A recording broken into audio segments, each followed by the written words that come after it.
Calcule a divergência do campo vetorial f de x, y, z é igual a e elevado a x vezes o vetor unitário i mais seno de y vezes o vetor unitário de j mais z vezes o vetor unitário de k. Na origem, 0, 0, 0. Então vamos demarcar. E elevado a x é o componente na direção do eixo x. I é o componente unitário do eixo x. Seno de y é a componente na direção do eixo y. J é o vetor unitário do eixo y. Z é a componente na direção do eixo z. K é o vetor unitário do eixo z.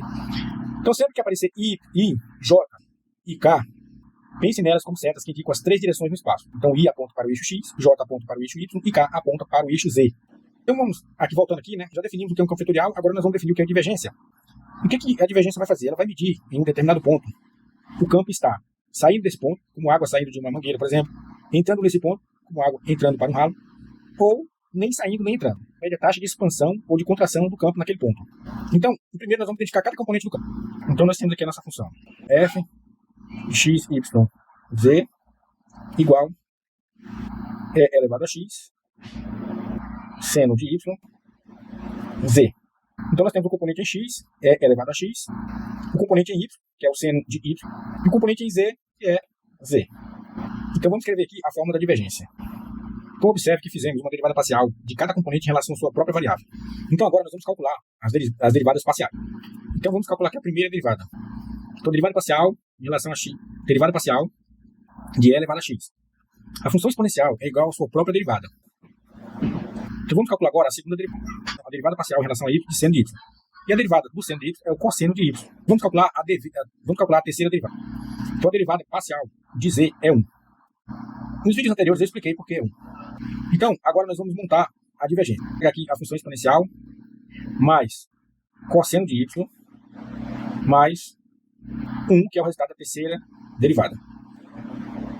Essa é a divergência do campo em qualquer ponto do espaço. Então agora vamos calcular a origem.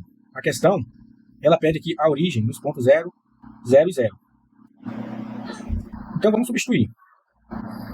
X, 0, y igual a 0. O que é x igualamos a 0, o que é y igualamos a 0. Então nós ficamos com o exponencial elevado a 0 mais o cosseno de 0 mais 1. Agora usamos duas propriedades importantes. Nós temos a exponencial elevada a 0, que vai ser 1, e o cosseno de 0, que também vai ser 1.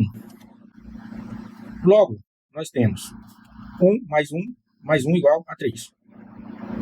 De onde veio esses valores? Primeiro 1 da exponencial elevada a 0, segundo 1 do cosseno de 0 e o 1 fórmula do resultado da fórmula divergente.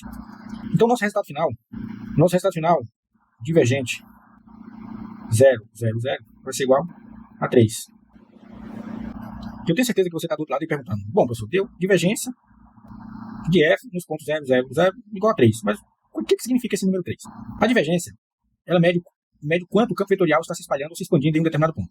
Imagine uma bexiga ser enchida de ar. À medida que o ar entra, ela se espalha para todas as direções. Isso é uma divergência positiva. Agora imagine um ralo puxando água. Toda a água converge para o centro. Nesse caso, a divergência seria negativa. Se não houvesse uma saída nem entrada de fluxo, a divergência seria 0. No nosso exercício aqui, nós encontramos a divergência de f nos pontos 0, 0, 0 igual a 3. Como 3 é um número positivo, isso significa que, na origem, o campo vetorial está se expandindo.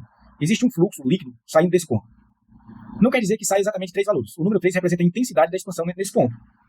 Quanto maior esse valor positivo, maior é a tendência do campo de espalhar os fluxos.